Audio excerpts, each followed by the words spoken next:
So I thought I might begin by just showing a little video to get a sense for the type of community that I've played a part in building in Ireland over the last 3 years.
Can I show the presentation now? Would be great.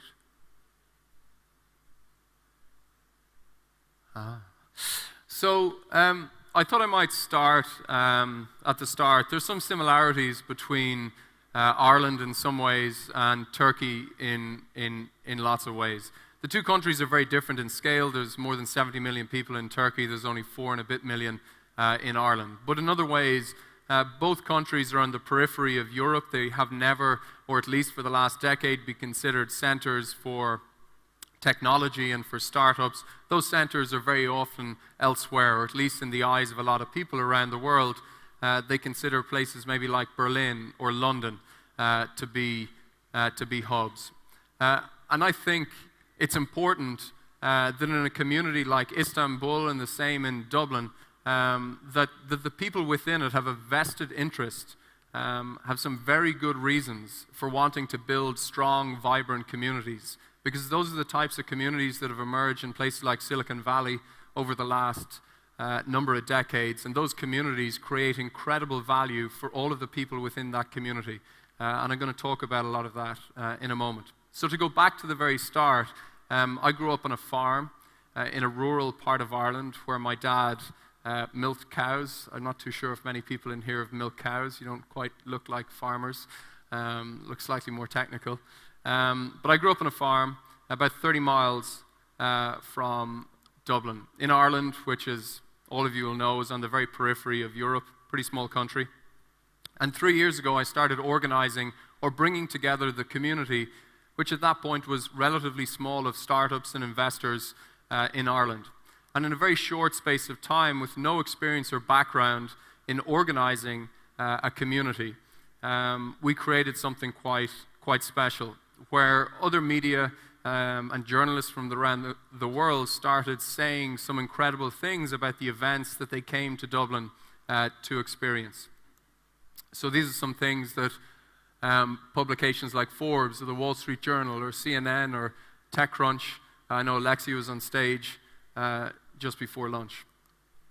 Over the course of the last 2 and 3 years, we've managed to persuade guys like this to bring guys like this on pub crawls and to dinner and to speak.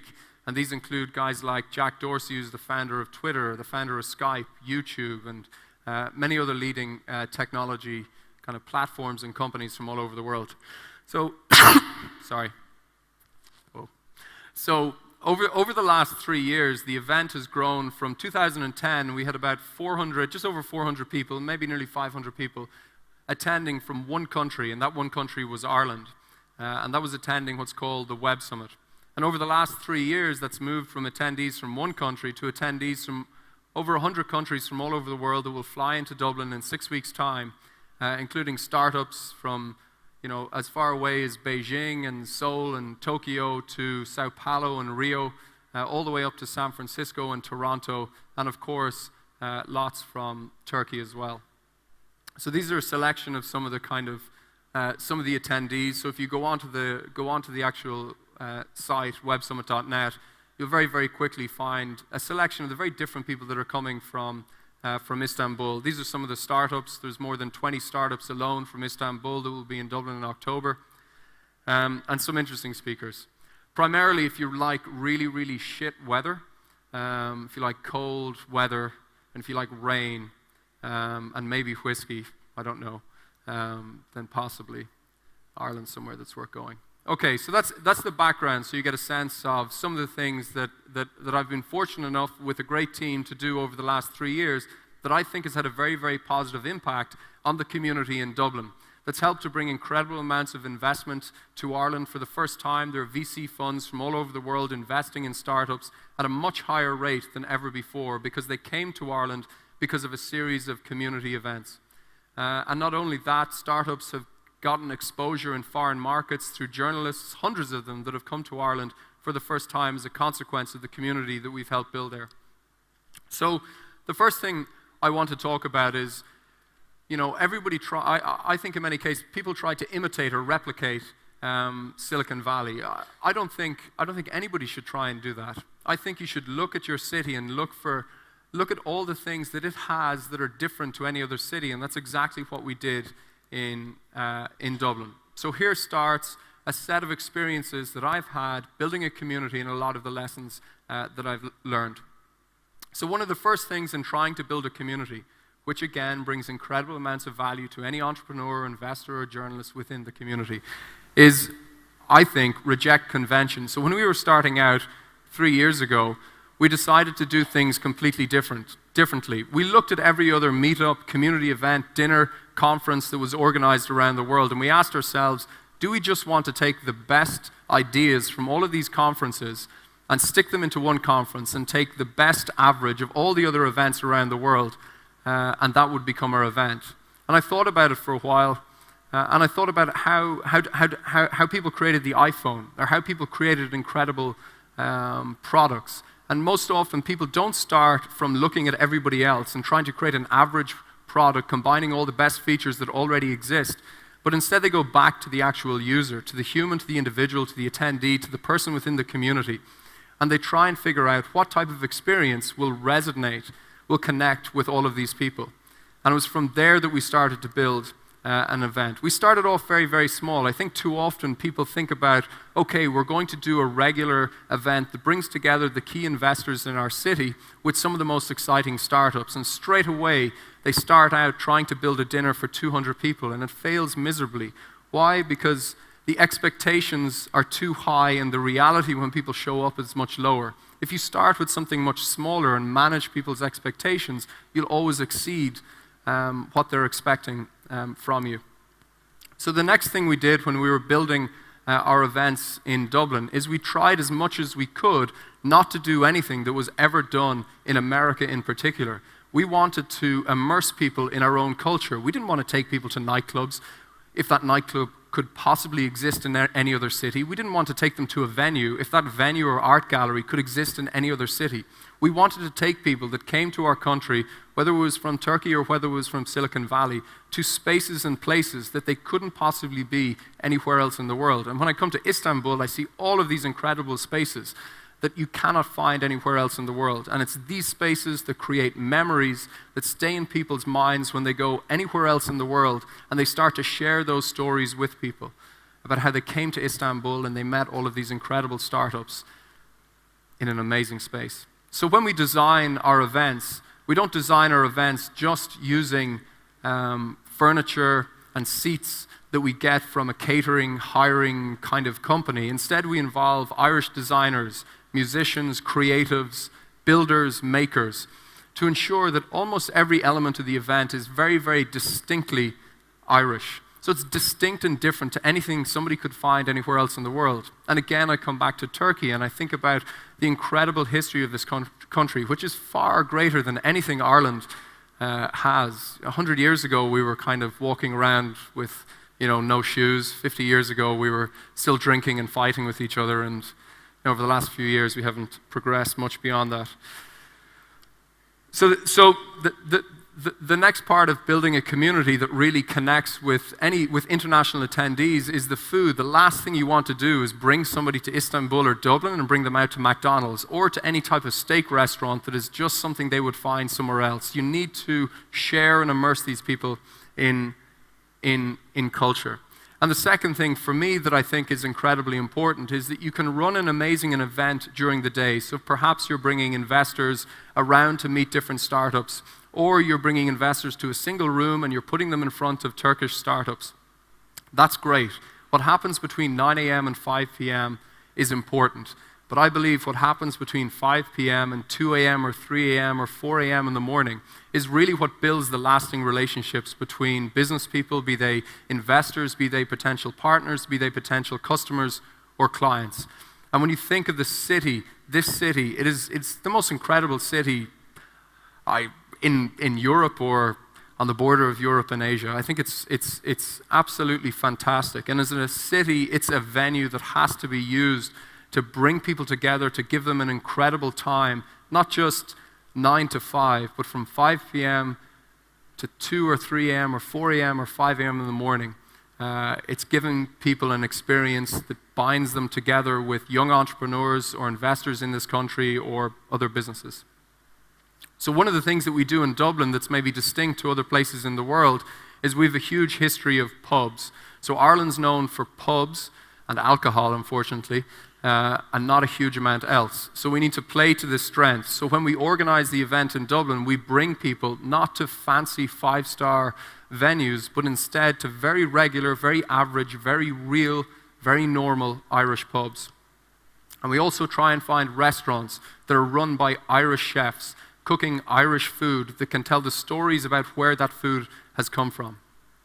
We also find musicians. We're not interested in musicians that come from elsewhere in the world, even if they might be incredible and people might be wowed by them. We involve musicians from our country, and we don't just have them play, we also have them sit and we have them eat and we have them talk with people that come from all over the world. They might be building incredible products for Google or for Facebook. They might know nothing about music, and our musicians might know nothing about Google search algorithms or Yandex search algorithms.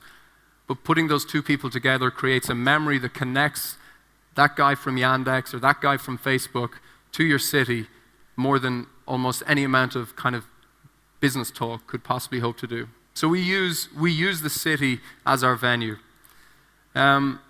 I talked earlier about expectations and reality. I think it's very, very important, and certainly in our case, when we were trying to persuade people to come to Ireland for the very first time. So 3 years ago, there was no event in Ireland. Most global tech entrepreneurs, be they from China or Russia or the United States or anywhere in Europe, had never come to Ireland before. All they thought of when they thought of Ireland was, here are the tier 1 countries in the world, and here are a group of tier 2 countries that don't really matter a huge amount. And one of those countries is Ireland. I've never been there, and I don't think there's a huge number of reasons why I should go there. So we had to overcome that and persuade people to get on planes and fly 5,000, 8,000 miles from around the world.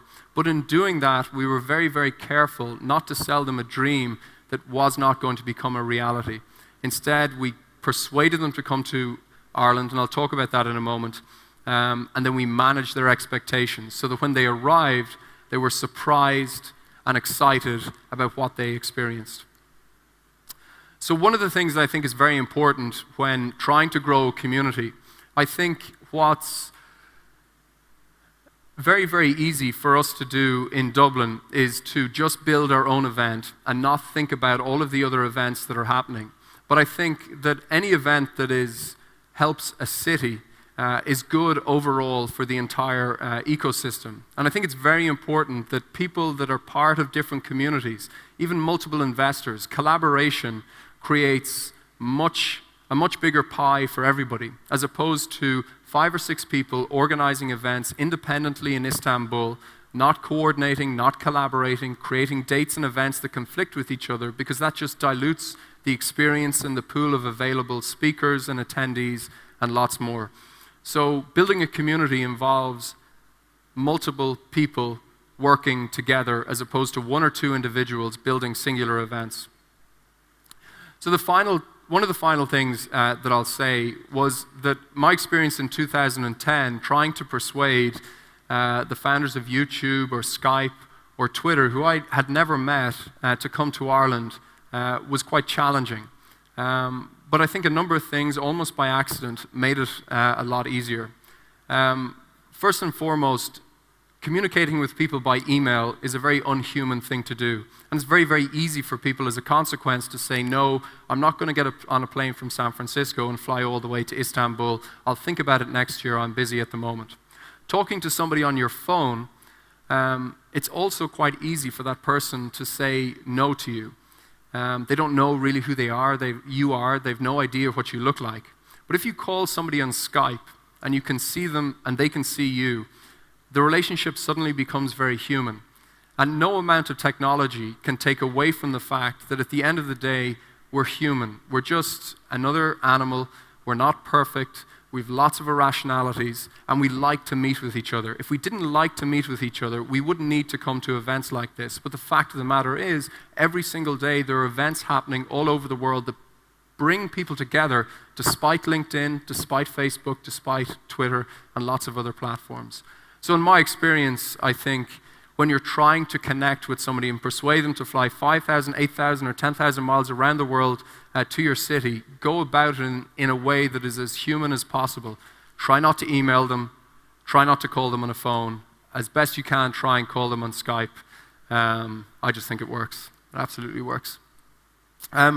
So there are a few other points about kind of organizing events at scale that I don't think are hugely relevant unless you're into logistics. So our event in October will have about 10,000 people. Last October it had about 4,000 people. And behind the scenes is a huge logistics exercise, and you should never underestimate how much logistics actually goes into an event to ensure that it runs on time and the experience is absolutely world class. It takes an immense amount of planning, and if you fail to plan and anticipate what's going to happen, it's very likely your event, in the eyes of your attendees, will not be up to the standard that it should be, and I think that ultimately hurts you. And the more events like that take place in a city, the more it ultimately hurts the community.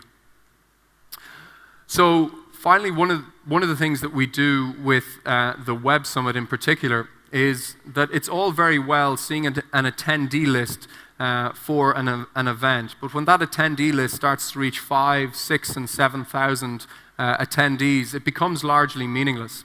So on the Web Summit website, if you go onto it, we use our own kind of API that allows us to what's called dynamically generate any of the pages that you will see. So if you go to the featured attendees page, you don't just see all the attendees coming from America or from China or from Russia. You see a big proportion of attendees get lifted from all through the list up to the very top that are coming from Turkey. So up to the very top, if any of you log on, you'll instantly see a number of attendees coming from Turkey.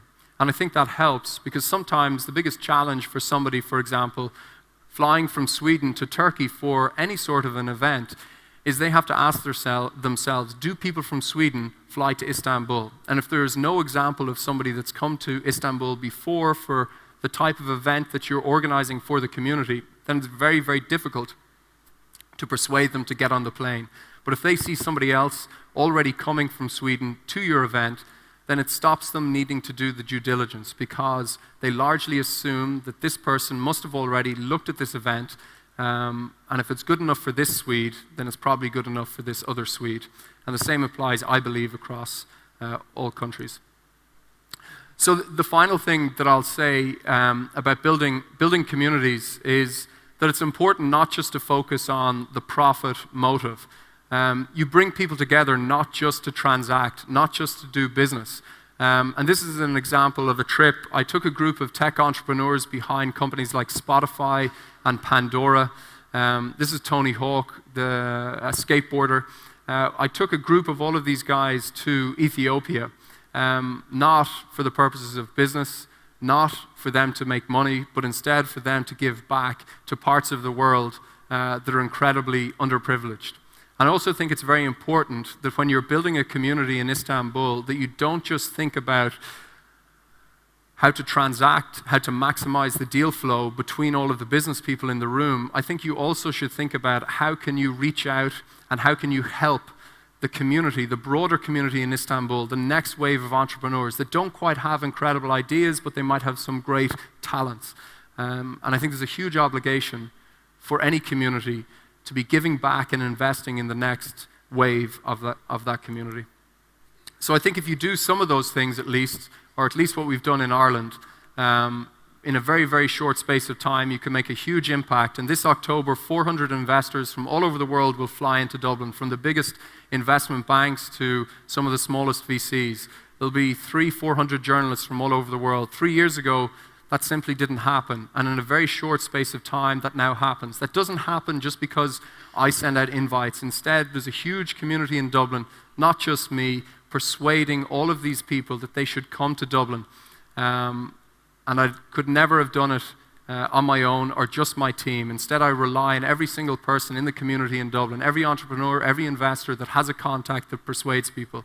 So I think if you want to continue to build Istanbul into the incredible tech city that it can become, it's already incredibly close. I think people need to realize you just need to work together and collaborate and help the guys behind Webrazzi to bring more people to this city, at least more than once a year. Thanks a million.